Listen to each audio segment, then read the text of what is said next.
¿Quién, si yo les dijera hoy, vas a encontrarte con Dios? ¿Quién estaría de acuerdo con eso? Solo un minuto, solo un minuto. Digamos que detrás de esa puerta tienen que encontrarse con Él. Él los espera en algún lugar. Vayan a tal lugar y se van a encontrar con Él. ¿Quién estaría dispuesto a aquello? ¿Quién estaría feliz por aquello? ¿Sería un encuentro de gozo? ¿Habría miedo por aquello? Sería como encontrarse con un cercano al cual nunca han visto, pero que extrañan mucho, porque saben que los llena de cariño y de recuerdos de felicidad. Sería como un encuentro nunca antes visto con alguna celebridad de la cual tienen mucha expectación, que podría ser algo impresionante, pero no lo conocen realmente directamente. Sería como algo terrible, como esas situaciones donde les dicen tienen que encontrarse con una figura de autoridad y ustedes son personas con crímenes sin resolver. ¿Sería algo bueno o algo malo? ¿Cómo sería? Si Él les dijera, vayan a tal lugar y en ese lugar está Dios. ¿Cómo sería? ¿Cómo sería? ¿Cómo sería para todos? ¿Cómo sería para alguno?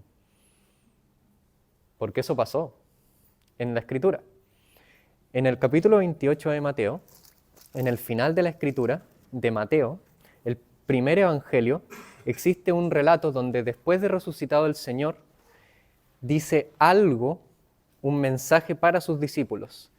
Y en este mensaje hay dos grupos de personas, en lo cual un grupo de personas, mujeres, recibió un mensaje del Señor y lo tomaron con gran temor y gran felicidad. Otro grupo de personas que escuchó el mensaje del Señor, guardias reales, guardias del templo, personas de autoridad, lo tomaron con gran temor y nada más.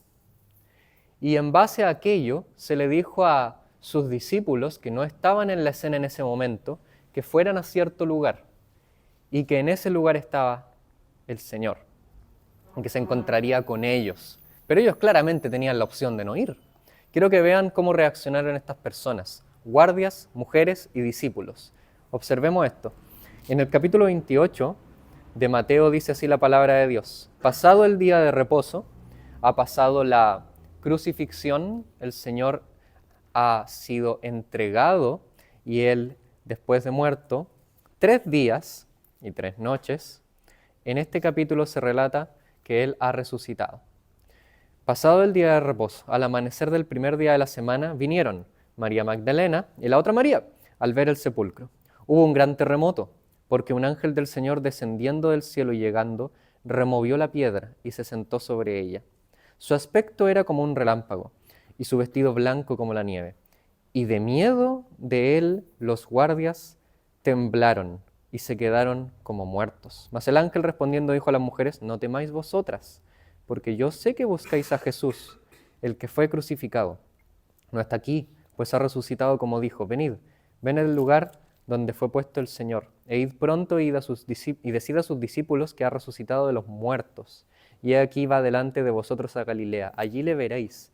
He aquí os lo he dicho. En este primer relato del final del Evangelio de Mateo se nos ponen dos grupos de personas. Eso es típico, en Mateo siempre hay dos grupos de personas. Los fariseos y los discípulos, la gente de Galilea y la gente de Jerusalén, los escribas y fariseos y la gente del pueblo normalmente, eso siempre habían dos grupos. Pero en este caso de Mateo hay unas mujeres que van a sepulcro, otros evangelios relatan para qué, pero más que nada ellas saben que Él ha muerto y no esperan verlo vivo. Sin embargo, Él ha resucitado. Y hay unos guardias. La situación es que cuando el Señor Jesús murió, su cuerpo lo pusieron en un sepulcro. Y para evitar que el cuerpo lo sacaran, ya que había dado mensajes vivos que daban a entender que iba a resucitar, y si Él resucitara sería un gran problema para las autoridades tanto políticas como religiosas. Si resucita, todos van a creer en Él. Aún si no resucita, van a robar el cuerpo, van a hacer algo. Por lo tanto, ponen un sello real en la tumba estaba vacía, no habían otros cuerpos, era una tumba nueva. Primer uso el que está usando el cuerpo de esta persona que es puesta aquí y una gran roca en la entrada. Guardias reales fueron puestos en la entrada igualmente. Guardias que no eran personas de 1,5 metros, flaquitos, chiquititos. No, eran personas grandes, fuertes, dispuestos a matar si era necesario. Una gran guardia puesta en la puerta. Por lo tanto, pensar que alguien lo podría robar, pensar que era posible ir y robarlo, era muy difícil. Sin embargo, según el relato que hemos leído, en esta tumba, en esta puerta, en este sepulcro, una roca es quitada. Los evangelios nos enseñan que el Señor no necesitaba tocar las puertas para pasarlas ni nada, ya tenía un cuerpo glorificado, por lo tanto quitar la roca fue más que nada, lo hizo el ángel para que la gente viera que no había nada dentro, para que todos viéramos que no había nada, no era necesario, pero lo hizo. Y en este caso, en este relato, se nos cuenta cómo dos grupos reaccionan ante esto. Los dos reaccionan con temor. Las mujeres tienen miedo, tienen temor. El ángel les habla y después en el versículo 9 el Señor les habla y Él les dice que no teman. Y en base a esto quiero mostrarles cómo reaccionan las mujeres y cómo reaccionan los guardias. Y luego qué hace el Señor cuando se encuentra con sus discípulos. Lo primero es cómo, en este caso, Él se presenta, después de que el ángel le habla a las mujeres, curiosamente, mientras iban a dar las nuevas a sus discípulos, en el versículo 8 dice, en el 9, aquí Jesús salió al encuentro y les dice, ¡salve! Y ellas acercándose abrazaron sus pies y le adoraron, llenas de temor. Entonces Jesús les dice, no temáis. Ellas, en el 8 dice, saliendo del sepulcro con temor. ¿Cómo estaban los guardias? Con miedo, porque su trabajo fue arruinado. ¿Ustedes sabían a todo esto qué le iban a hacer a los guardias? En esa época, si los guardias fallaban en eso, tenían que ser entregados a muerte. Quizá ni siquiera tenían miedo del ángel, quizá ni siquiera tenían miedo del Señor. Quizá tenían miedo porque su trabajo hecho mal significa que deben morir. ¿Quién no tendría miedo a todo esto?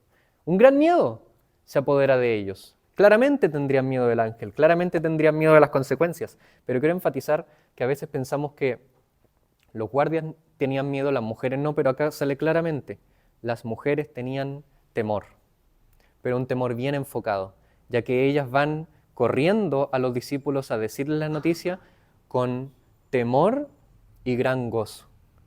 Les comenté cómo sería si se fueran a encontrar con Dios. Si una de sus respuestas no fuera temor, si al menos, ustedes pueden decir muchas respuestas, estarían felices, pero igual un poco nerviosos, estarían emocionados, estarían extasiados, poniendo otros sinónimos, pero si dentro del gran mix de palabras que ustedes pueden elegir, temor no está dentro de ellas, creo que tienen problemas. ¿Cómo no van a tener temor de querer encontrarse con el Dios Todopoderoso del universo? ¿Cómo no van a tener temor? ¿Cómo no van a tener un temor reverencial ante el Dios que creó todo y a todos? El que es Dios perfecto, el que es Dios santo, el que es Dios único. No tienen temor. No hay temor. Ni un poco de temor. Con gran gozo y temor, estas mujeres van a hablar a los discípulos, pero el Señor les sale al encuentro. La realidad de la resurrección ya se les anunció, pero la realidad de la resurrección, al ver que Jesús está resucitado, enfrente de ellas se hace más real. Pero aún con la realidad de la resurrección, que muchos acá sabemos que es verdad, solo sus palabras son capaces de quitar el temor en todo sentido, ya que les habla y les dice, no temáis, id, dad las nuevas a mis hermanos para que vayan a Galilea y allí me verán. En este primer relato, las mujeres muestran un gran y tremendamente sano equilibrio. El Señor resucitado, ha resucitado. Su cuerpo no está en esta tierra. Y en esto podemos tener un gran gozo y un gran temor. Él es el Dios Todopoderoso, el Dios del universo, ha resucitado, vencido a la muerte. Tremendo Salvador. Y en esto quiero decirles que en la parte de gozo, ¿acaso no pueden estar gozosos de que uno ha vencido a la muerte? ¿Acaso no deberíamos tener temor en el sentido de que Él es tan tremendamente perfecto y único? ¿Han sentido alguna vez la sensación de estar frente a alguien que los supera en todos los sentidos? en el sentido físico, en el sentido mental, en el sentido carismático. No les genera una sensación de que es tanto esa persona que los pone un poco nerviosos. Eso es temor. Temor de ver unas características tan maravillosas que uno dice, wow, algo así. Es ese temor. Es ese temor en el cual nosotros estamos ante la perfección misma, ante algo tan cercano a la perfección y decimos, nos vemos a nosotros mismos y nos damos cuenta lo lejos que estamos. Pero con gozo nos damos cuenta que esta realidad tan lejana a nosotros es tan cercana y es tan buena. Él resucitó no para enjuiciar, sino con poder para salvar. Y en esto, después tenemos a los guardias. Los guardias, los soldados, los que estaban cuidando la tumba, mientras ellas van los guardias, unos de la guardia fueron a la ciudad y dijeron a los principales sacerdotes todas las cosas que habían acontecido. Reunieron a los ancianos, tomaron consejo y en el 13 les dicen diciendo, decid vosotros, sus discípulos vinieron de noche y lo hurtaron, estando nosotros dormidos. Y si esto lo oyera el gobernador, nosotros le persuadiremos y os pondremos a salvo.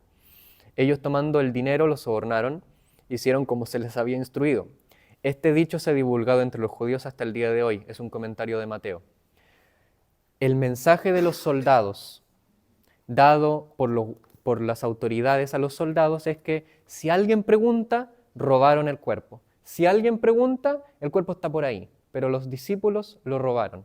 Quiero que noten la inconsecuencia del relato que les dicen tanto en sus vidas como en cualquiera que escuche esto. El relato es básicamente lo que le dicen a los soldados que tienen que decir a otros. Los discípulos tomaron el cuerpo y se lo llevaron.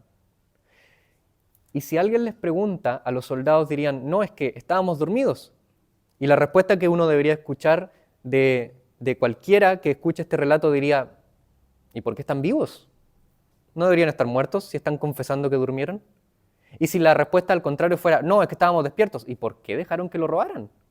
Quiero que noten que este relato es un relato que lo más probable es que había muchos relatos que decían las autoridades en esa época, pero Mateo eligió poner en su evangelio el abiertamente más ridículo para mostrar que si es que el Señor no murió en esa cruz, o si es que su cuerpo lo robaron, para eso tendríamos que asumir que, digamos que no murió, o sea que aguantó horas en la cruz, o sea que aguantó el azote, o sea que aguantó estar sin agua y sin comida, o sea que aguantó 3 días y 3 noches en esa tumba sin agua y sin comida, o sea que aguantó después que lo pusieran envuelto en cintas y que saliera después, o sea que sus discípulos lograron sacar esa enorme piedra con los guardias al lado.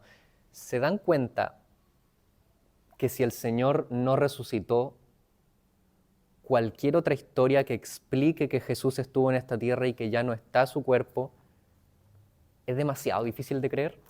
Yo admiro a los que no creen que Jesús resucitó a todo esto, creo que tienen una fe maravillosa. Creen todas las historias del mundo, creo que tienen muchísima más fe que yo.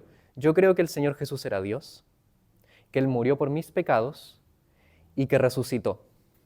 Y en cambio, muchos creen que la cruz no lo mató, cosa que era difícil porque todos morían en las cruces y había un guardia especializado en la parte de abajo que revisaba a la persona que estuviera muerta y si no estaba muerto le rompían las piernas, cosa de que aceleraron un poco lo ahogado que se moría la persona en esas cruces. Y aún así, estando 3 días y 3 noches, no murió de hambre y sed.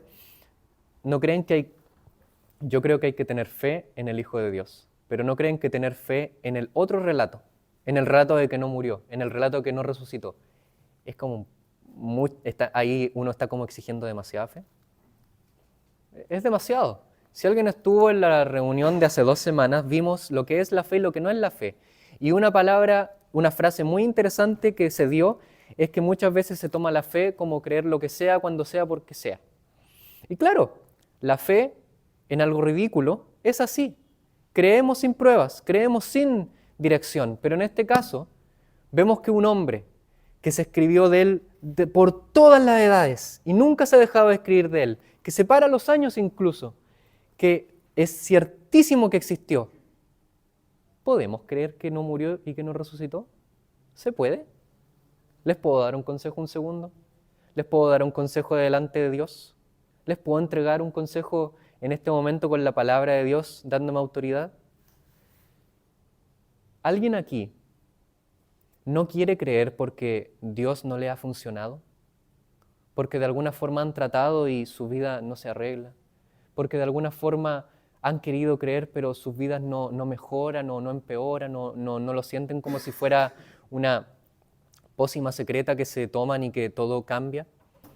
Les ofrezco lo siguiente: crean porque es la verdad, no crean porque les funciona. Crean porque es la verdad, no creamos porque nos funciona. ¿No vivimos todos así? ¿No hacemos todos así en todo lo que hacemos? ¿Alguien antes de tomar medicina, cuando se la toma, le hace efecto inmediatamente? No, pero si la medicina sabemos que funciona, ¡se la toman! ¿O acaso tenemos que esperar a que nos haga bien y que nos guste? ¿Acaso no es mucho más racional, mucho más coherente creer en algo porque sabemos que es la verdad, en vez de esperar a que ese algo nos llene de cariño y nos dé como un calorcito y las luces empiecen a titilar y como que el piso empieza a temblar y entonces queramos creer? ¿No están acaso como los guardias vendiendo la historia más ridícula que pudieron haber creado, una historia que incluso pondría en riesgo sus vidas con tal de vender sus vidas a la condenación? ¿No creen que es irónico que la historia que contarían los guardias les aseguraría que si un guardia mayor, de mayor rango, que se tomara en serio su trabajo, se aseguraría de ponerlos en la horca? ¿No creen que es irónico que ellos estaban vendiendo una historia que les quitaría la vida con tal de perder sus vidas en la condenación? ¿No creen que es irónico? ¿No creen que es trágico? Creamos porque es la verdad. Estimados, ciertamente hubo uno que se llamó Jesús en este mundo. Todo lo que dijo, todo lo que hizo, claramente dijo que era Dios, claramente era Dios, claramente murió por nuestros pecados, claramente estuvo en la tumba 3 días y 3 noches y claramente resucitó. No hay otra explicación. Pero muchos hay en este mundo que tienen clarísima la resurrección y que aún así no creen. Incluso el Señor dijo que eso iba a pasar. En una historia que contó, dijo, si aún los muertos le hablaran a los vivos acerca de la condenación, ellos no creerían. Y es curioso porque una forma de que lo dijera es verdad, porque Él resucitado, aún así muchos no quisieron creer. Las autoridades acá no quisieron creer, los guardias le dijeron, el cuerpo no está, resucitó, y las autoridades no quieren creer. No quieren creer. Muchos aquí saben que Jesús ha resucitado y no quieren creer. Veamos cómo fue con los discípulos. Mientras ellas iban, 19. Pero los 11, discípulos se fueron a Galilea, al monte donde Jesús les había ordenado. Cuando le vieron, le adoraron. Algunos, versículo 17. Ahí está. Cuando le vieron, le adoraron. Pero algunos dudaban. No sé si esa es la mejor traducción, pero es una palabra súper difícil. La palabra dudaban es como temblaban. No tiene que ver con que no creían, no tiene nada que ver con no creían. La traducción más literal es que estaban temblando. ¿Y cómo no iban a estar temblando? ¿Cómo se sentirían cuando las mujeres le dijeron, vayan a Galilea y ahí le verán? Ellos le negaron. Uno de ellos con maldición incluso. Ninguno, excepto uno, estuvo con él en la crucifixión. Y el mismo Señor dice en este evangelio que si los niegan, Él los niega frente a los ángeles. ¿Creen en serio que los va a recibir feliz? ¿Cómo estarían? No ha ocurrido, estamos viendo los martes el final de Juan, donde el Señor restaura a Pedro y tiene una conversación tremendamente amena con él, pero todavía no ha ocurrido esa restauración. El hombre que lo negó le dicen las mujeres, ve a Galilea y estará él allí. ¿Irían? Ustedes que están acá, ¿irían? ¿Iríamos? ¿Irían? ¿Irían? Si no está el temor en sus palabras, si no está el temor en sus pensamientos, seamos honestos. Claro que da miedo, pero por supuesto que tiene que dar miedo. ¿Acaso alguien aquí puede decir que si se encontrara con él no tendría nada que sacarle en cara, no tendría nada Dios que decirnos que hicimos mal, tendría algo que decirnos que hicimos bien. ¿Qué diría? ¿Qué diría? Les pregunto, ¿qué diría? Pero ellos toman un gran acto de fe y van, le adoraron, pero dudaban, temblaban, tenían miedo. ¿Qué les va a decir? Y quiero que vean las palabras del Señor, las palabras que brillan por toda su ternura y todo su cariño, todo lo maravilloso que es Él, el más precioso Salvador que hay, porque quiero que vean lo que les dice cuando los ve. Toda potestad, versículo 18, toda potestad me da en el cielo y en la tierra. Por tanto, id y haced discípulos de todas las naciones, bautizándolos en el nombre del Padre, del Hijo y del Espíritu Santo, enseñándoles que guarden todas las cosas que os he mandado. Y he aquí, yo estoy con vosotros todos los días hasta el fin del mundo. Al que lo negaron, lo primero que les dice es, toda potestad me es dada, toda potestad me es dada. Vayan y sigan mi tarea, vayan y sigan lo que quiero que hagan. Quiero que todos crean este maravilloso mensaje. Quiero que todos, incluso les da el mismo mensaje para que ellos lo hagan de manera distinta. Todos tienen que predicar el mismo evangelio, pero no todos tienen que hacerlo en el mismo lugar. Todos tienen que predicar el evangelio, pero no todos tienen que hacerlo a las mismas personas o de la misma forma. Todos pueden tener manos en esta gran construcción. Todos pueden tener cabida en este único y tremendo mensaje. El evangelio de Mateo es maravilloso, porque la forma en que funciona el evangelio de Mateo es así: historia, discurso, historia, discurso, historia, discurso. Del capítulo 1 al 4, historias, la historia de cómo el Señor nació. Capítulo 1 al 5 al 7, el sermón del monte. Capítulo 8 al 9, historias de lo que le pasaba al Señor, sanaciones, cuidados, conocer personas. Desde el 10, discurso. 13, después hasta el 12, historias. 13, discurso. Después 14 al 17 por ahí, historia. Después 18, discurso, pero es curioso. 24, 25, el sermón del Señor de los días finales del futuro. Luego 26, 25 al 28, historia, cosas que pasaron. Y el último discurso, siempre es historia y discurso, historia y discurso. ¿Por qué el Evangelio de Mateo termina con una historia y no nos da un discurso final? Porque el Señor, en su misericordia y en su cuidado, deja que nosotros demos la última enseñanza. ¡Qué miedo! ¡Qué responsabilidad!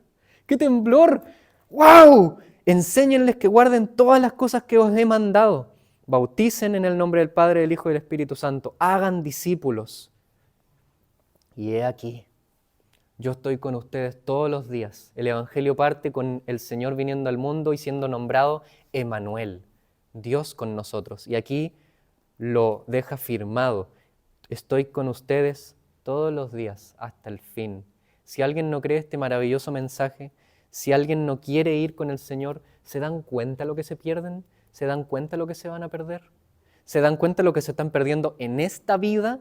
Ni siquiera tanto en la siguiente. Claro, en la siguiente va a ser mucho más maravilloso, pero en esta vida es maravilloso.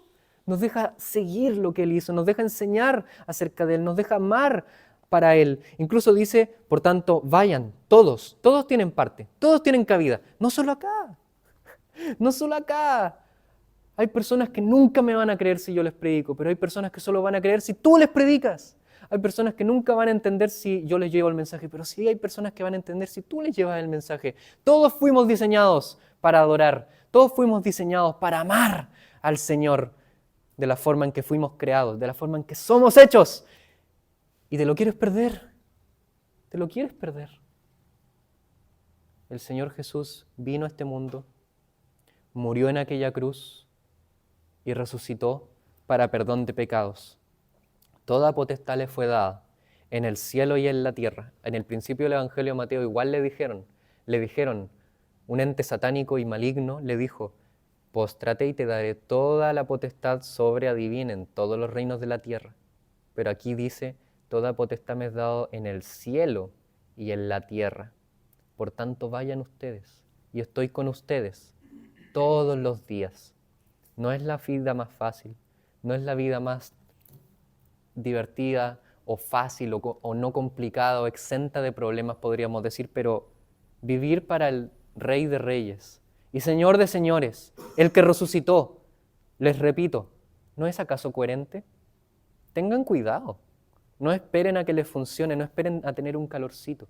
No esperen a que les calce y ahí creer porque les funciona. Crean porque es la verdad. Crean porque es la verdad. No crean y se van a perder todo esto. No le vean valor a todo esto y quizá nunca han creído.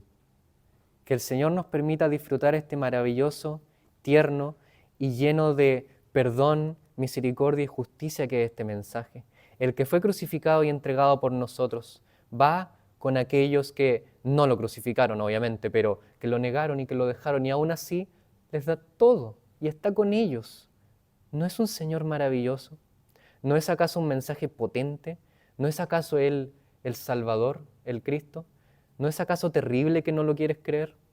¿No es acaso triste que crees que difundes una verdad que te va a hacer perder la vida, creyendo que con eso la guardas? Que el Señor bendiga su bendita palabra, que podamos apreciar su cruz, que podamos apreciar su resurrección. Disfrutemos del precioso mensaje que Él nos ha dado. Vamos a orar para terminar esta primera parte antes de pasar a los alimentos y la segunda parte. Oremos. Nuestro Dios, nuestro Padre Celestial, cuán bendito eres tú que mandaste a tu Hijo a este mundo para entregarse, para hacer tu voluntad. Cuán bendito es tu Hijo, el Salvador, el Rey de Reyes y Señor de Señores, que se entrega a sí mismo por nosotros, que se da a sí mismo por nosotros, que se dio a sí mismo por mí, tan pequeño, tan nada. Y nuestro Padre, Él se entregó de manera voluntaria, entregó su vida, estuvo muerto y resucitó y está a tu diestra y está en medio nuestro. Oh nuestro Padre, gracias, gracias por tu Hijo. Sin Él, ¿qué vale en esta vida? ¿Qué vale sin Él? Gracias por nuestro Salvador, gracias por tu Hijo amado, lo amamos. De verdad que lo amamos, queremos adorarle, honrarle y disfrutar de estos alimentos y la adoración que podemos hacer a ti. Te damos las gracias y quedamos en tus manos. En el nombre mismo del Señor Jesús. Amén.